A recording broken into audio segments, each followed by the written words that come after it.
आइए, सुनिए, देखिए, समझिए सनातन सत्य। जैसी दृष्टि वैसी सृष्टि, दृष्टि विज्ञान। कुदरत, कुदरती रचना एवं कुदरत के कानून से शाश्वत सुख की प्राप्ति। जोधपुर के परम पूज्य महात्मा उपासक प्रोफेसर डॉक्टर सोहन राज तातेड़ के निर्देशन में सनातन सत्य। जैसी दृष्टि वैसी सृष्टि, दृष्टि विज्ञान।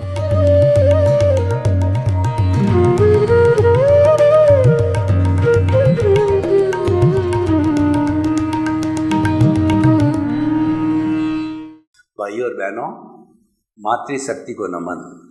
आज का हमारा बहुत सुंदर विषय आध्यात्मिक वैज्ञानिक व्यक्तित्व का निर्माण करना।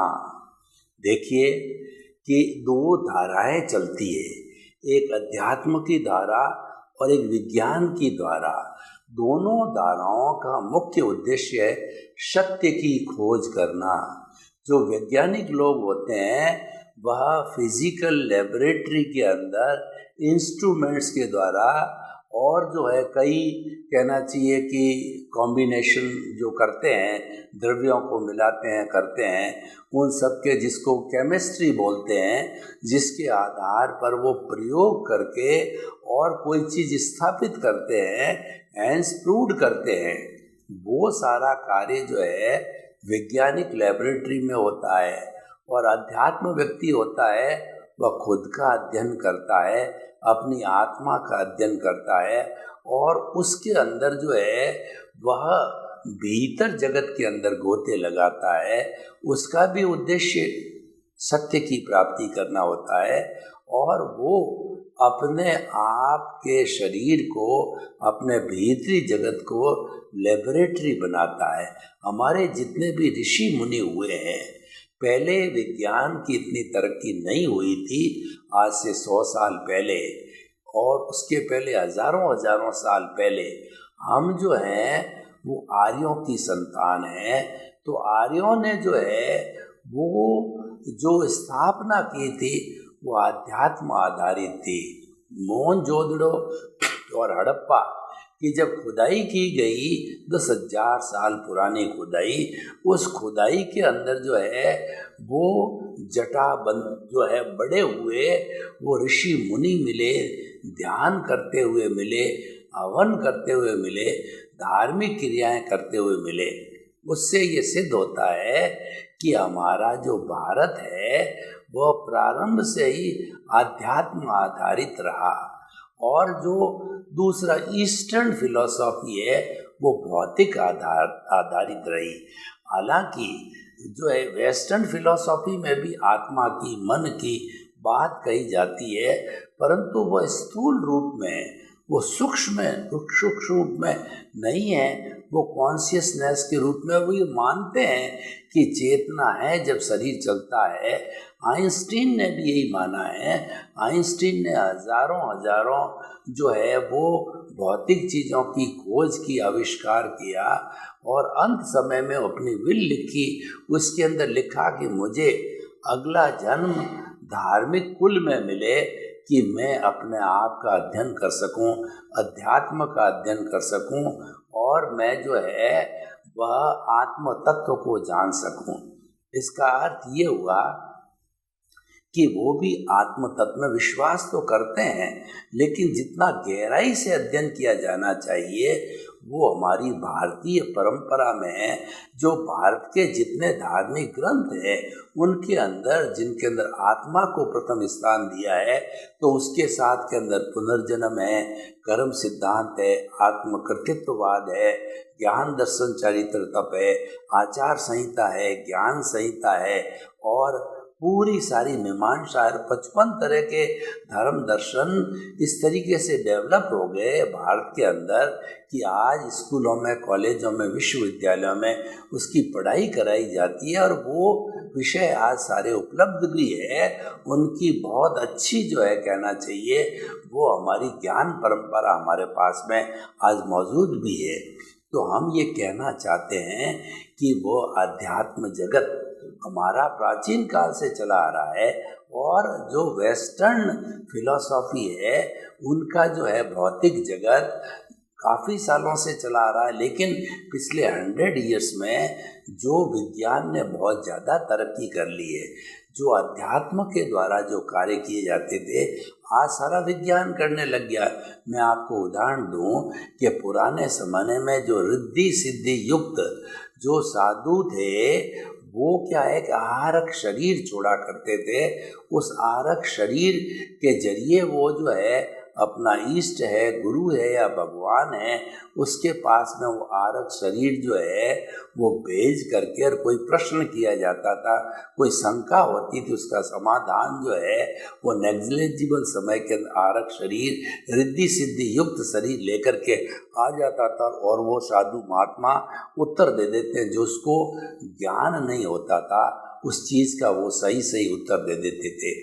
तो ये टेलीपैथी की व्यवस्था है और आज भौतिकवादियों ने भी धीरे धीरे प्रोग्रेस किया, अनुसंधान किया। तो आज हमारा इंटरनेट, सैटेलाइट और हमारा मोबाइल, ये टीवी है, ये सारा टेलीपैथी के सिद्धांत के ऊपर आधारित है।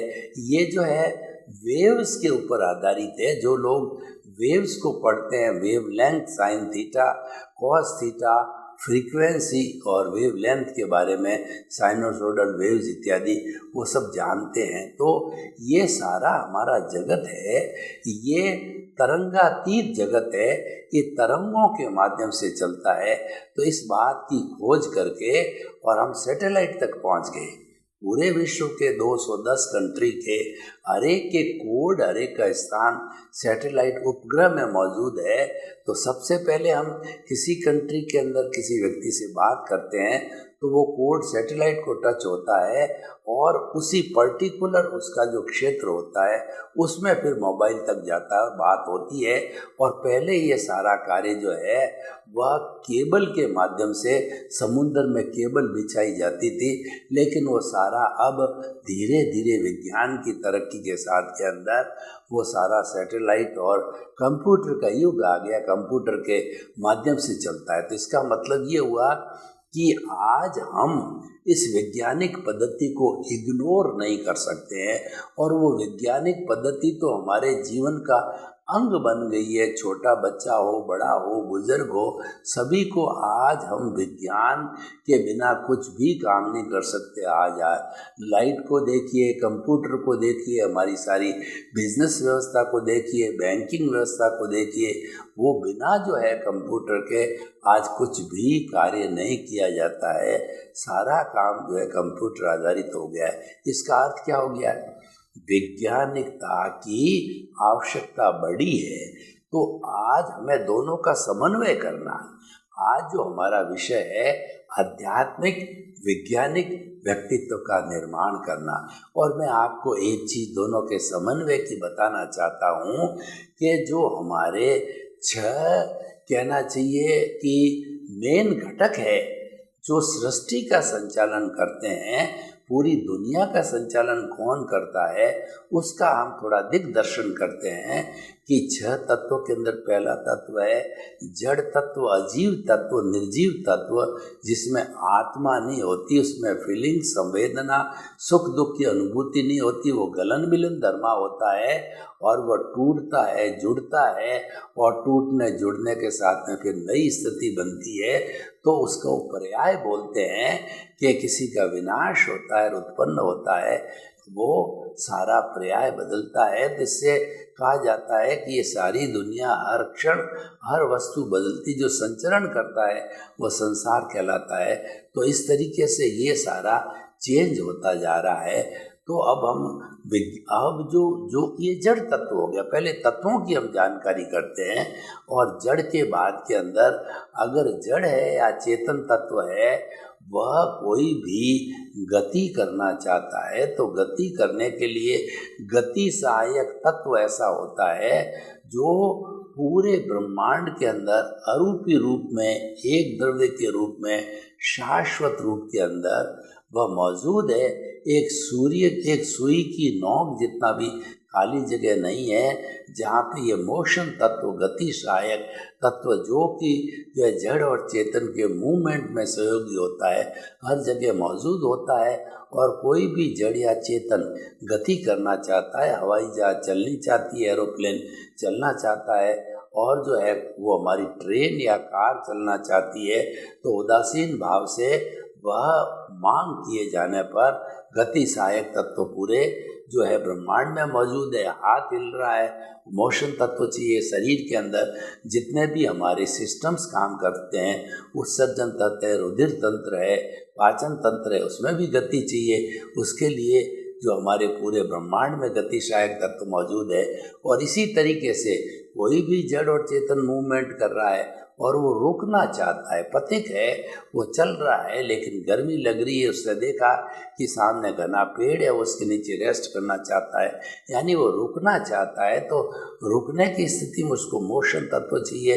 तो जैसे कि हमारा जो है ये जो मोशन तत्व मौजूद है, रेस्ट तत्व भी उसी तरीके से पूरी ब्रह्मांड में एक द्रव्य के रूप में शाश्वत और जो पौद्गलिक रूप के अंदर, अमूर्त रूप के अंदर उदासीन भाव से वो जो है कहना चाहिए कि स्थिति सहायक यानी रेस्ट में लाने के लिए तैयार होता है। दोनों का एक तरीके का सेम है, बस उनके गुण का फर्क है।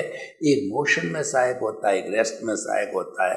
और जो टाइम होता है वो हमें वर्तना देता है कि सबसे छोटा छोटा समय होता है, फिर अवालिका होती है, उसके बाद में सेकंड होता है, मिनट होता है, घंटे होते हैं और दिन होता है, और फिर सप्ताह होता है, पक्ष होता है, वर्ष होता है, शताब्दी होती है, और 10 करोड़ सागर का जो है अवसर्पिणी काल होता है, उत्सर्पिणी काल होता है। दोनों 20 करोड़ सागर मिला करके काल चक्र बनता है। ये हाईएस्ट जो है वो हमारे जो टाइम तत्व की गणना है। तो इसीलिए जो टाइम तत्व है वर्तना देता है। और ये पूरा आकाश है, वो आकाश में अवगाहना देता है। जैसे मैं बैठा हूँ, 2 फुट बाई 6 फुट की जगह घेर रहा हूँ, ये कैमरा जगह घेर रहा है, लाइट जगह घेर रही है, हर एक जगह घेर रही है अपना अपना।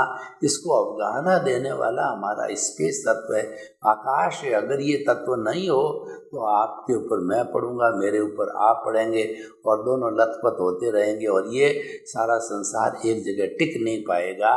तो इसीलिए संसार बन भी नहीं पाएगा, सर्वाइवल भी होगा। तो ये 5 तत्व है, ये विज्ञान सम्मत है, विज्ञान मानता है। अब क्योंकि हमारे को अध्यात्म और वैज्ञानिक व्यक्तित्व का निर्माण करना है, ऐसे व्यक्ति का निर्माण करना है कि जो इस संसार की रचयिता के घटक है उसमें विश्वास करे, उसमें माने, तभी तो वो व्यक्तित्व का निर्माण होगा। जब उसके सिद्धांतों में विश्वास नहीं है तो व्यक्तित्व कैसे बनेगा। तो जब अध्यात्म आया तो इन 5 तत्वों भौतिक विज्ञान को समाहित कर लिया अध्यात्म विज्ञान ने, कि 5 तत्वों को अध्यात्म विज्ञान भी मानता है। 6ठा तत्व और जुड़ गया, वो चेतन तत्व है। तो चेतन तत्व है वह जो है हलन चलन करता है, और उसके साथ के अंदर उसमें संवेदना होती है, सुख दुख की अनुभूति होती है, प्रजनन होता है, ग्रोथ होती है। इसकी 9 कैरेक्टरिस्टिक है जिसको विज्ञान ने भी माना है। तो यानी ये जो विज्ञान सम्मत है, जो हमारा जो चेतन तत्व है उसको भी विज्ञान ने कॉन्शियसनेस के रूप में माना है। तो इस तरीके से जो ये चेतन तत्व के आ जाने से एक पूरा प्रकरण जुड़ गया। वो हो गया हमारा पुनर्जन्मवाद और जन्म लेना, मृत्यु होना, अंतराल गति, कार्बन शरीर, कर्म शरीर, और उसके बाद में आत्मकर्तृत्ववाद, आचार संहिता वगैरह पूरा प्रकरण जो है अध्यात्म का जुड़ गया। तो ये 6 पदार्थ मिलकर के, यानी हम दूसरे शब्दों में ये कह सकते हैं कि अगर कोई 6 द्रव्यों के अंदर विश्वास करता है तो आध्यात्मिक वैज्ञानिक व्यक्तित्व का जो है निर्माण हो गया, और वैसा व्यक्तित्व आध्यात्मिक वैज्ञानिक दोनों कहा जा सकता है। तो हम क्या कहना चाहते हैं कि अध्यात्म के अंदर विज्ञान को आना चाहिए और विज्ञान को अध्यात्म में जाना चाहिए। बिना जो है अध्यात्म के विज्ञान जो लूला है, और बिना जो है अध्यात्म के विज्ञान वो लंगड़ा है।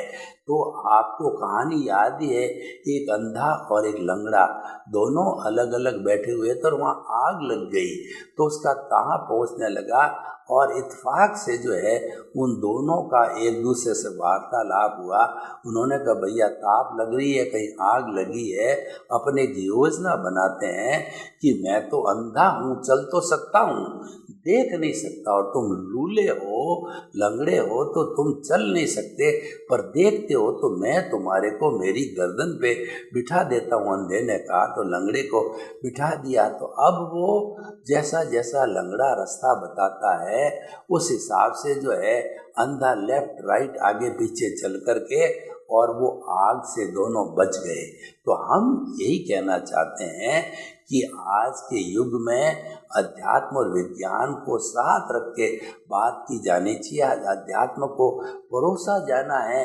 जब ये अध्यात्म विज्ञान को अपनाएगा और विज्ञान अध्यात्म को अपनाएगा, और किसी व्यक्ति के अंदर जब ये दोनों क्वालिटीज आ जाएगी तो वो आध्यात्मिक वैज्ञानिक व्यक्तित्व का निर्माण ऑटोमेटिकली हो जाएगा।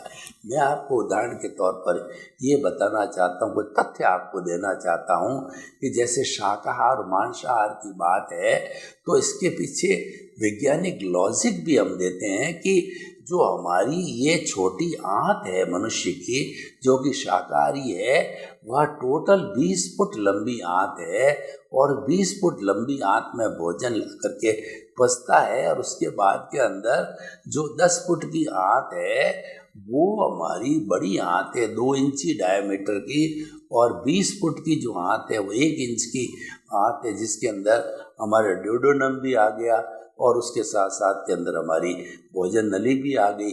तो इसका मतलब भोजन को 30 फुट तक लंबा चलना पड़ता है।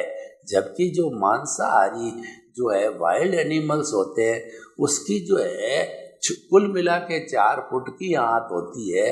तो उसने जो मांस ग्रहण किया, और उसके दांत बहुत तीखे तीखे होते हैं, मनुष्य के इतने तीखे नहीं होते हैं। तो हम ये कहना चाहते हैं बायोलॉजिकल तरीके से कि जो वाइल्ड एनिमल की रचना है वो मांसाहार के लिए है, और जो मनुष्य की जो व्यवस्था है वो शाकाहार के अनुसार मिली हुई है।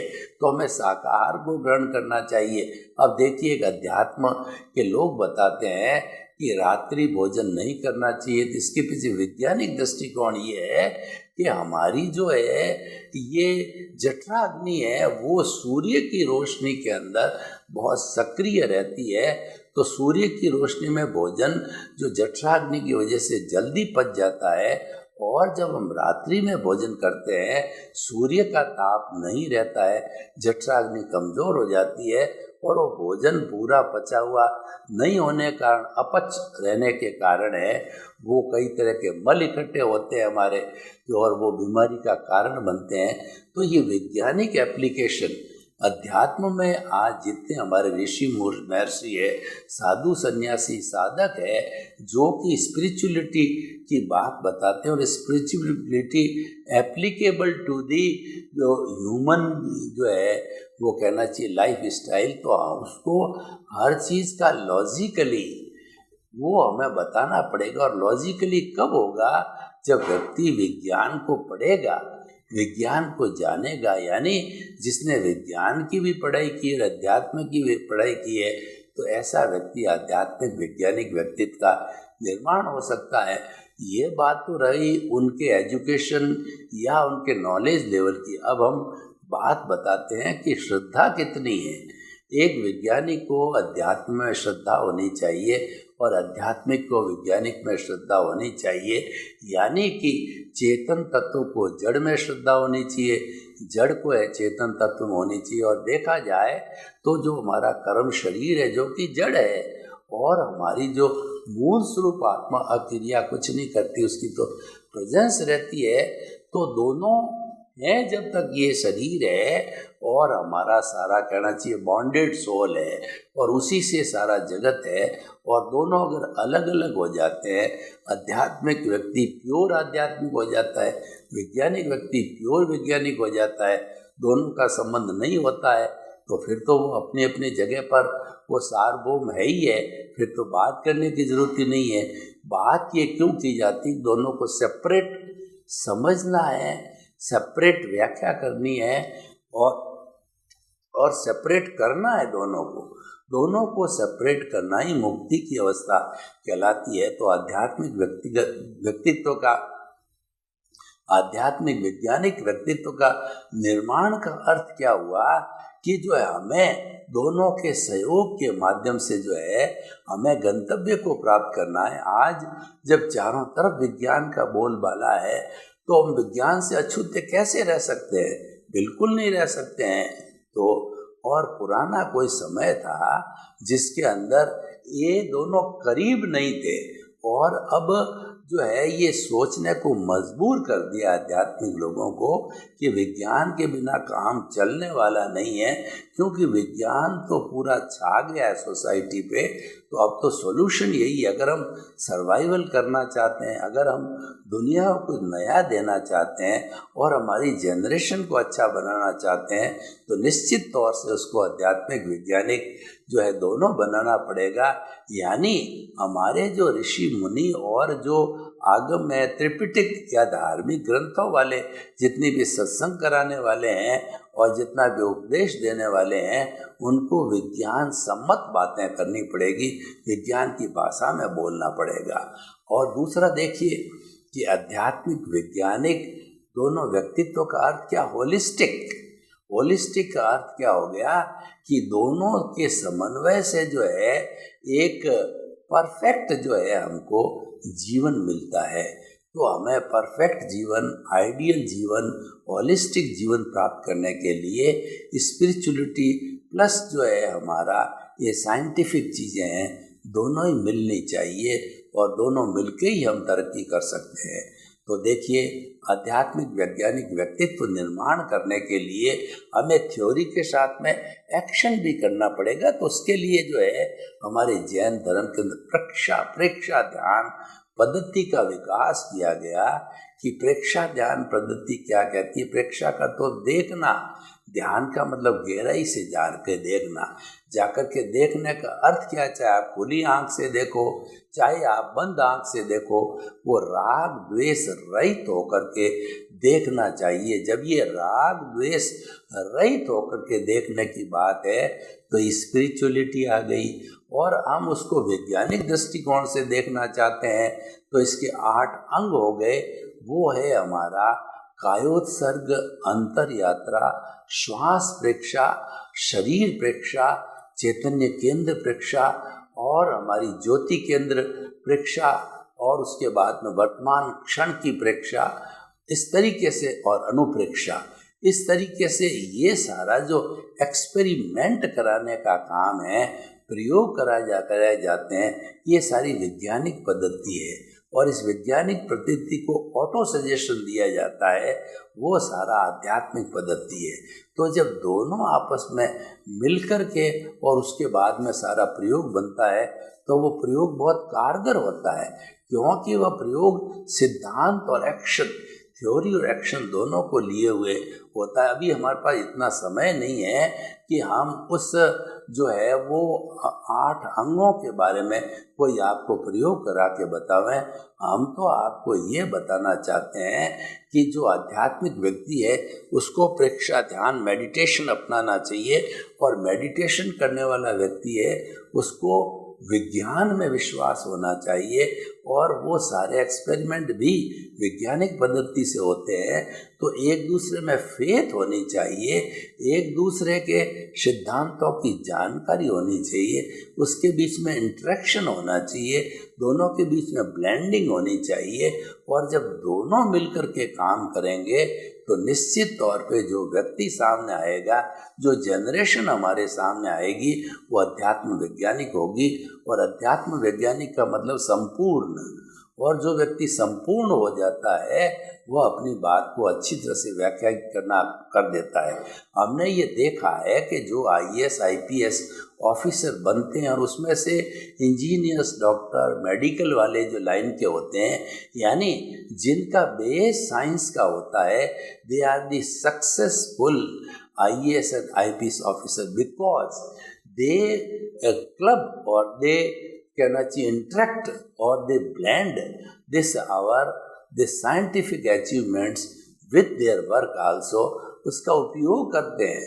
जब उसका उपयोग किया जाता है तो सारी चीज़ का जो है अच्छा उपयोग होता है। जो हमारा अध्यात्म कहता है कि संवेदना आनी चाहिए, ये बात ठीक है, लेकिन अकेली संवेदना क्या करेगी? और विज्ञान ये कहता है कोई भी अपराधी है उसको वैज्ञानिक पद्धति से उसके अपराध को ढूंढा जाए, और जब मालूम पड़े कि अपराधी है तो उस अपराधी को दंड दिया जाना चाहिए। ऐसा नहीं है खाली संवेदना के तौर पर अपराधी को हम छोड़ दें तो हमारे समाज में अपराध बढ़ते रहेंगे। तो कहने का अर्थ ये, हमें न्याय पद्धति को अपनाना पड़ेगा। तो जो आध्यात्मिक वैज्ञानिक व्यक्तित्व होगा वो न्याय पद्धति को अपनाएगा, वो मानव धर्म को अपनाएगा।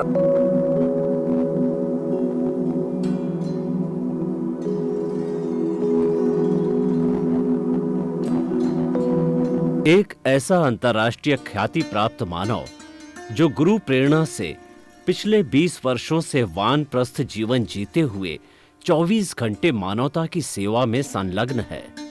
एक ऐसा मानव जो अभी राष्ट्रीय, अंतर्राष्ट्रीय टीवी चैनलों पर 7,500 एपिसोड के माध्यम से सनातन सत्य, आत्मविज्ञान एवं पुनरुत्थान, व्यवहार एवं निश्चय जगत के जीवनोपयोगी विषयों पर हृदय स्पर्शी प्रवचन कर चुका है। उस मानव का नाम है महात्मा उपासक प्रोफेसर डॉक्टर सोहन राज तातेड़।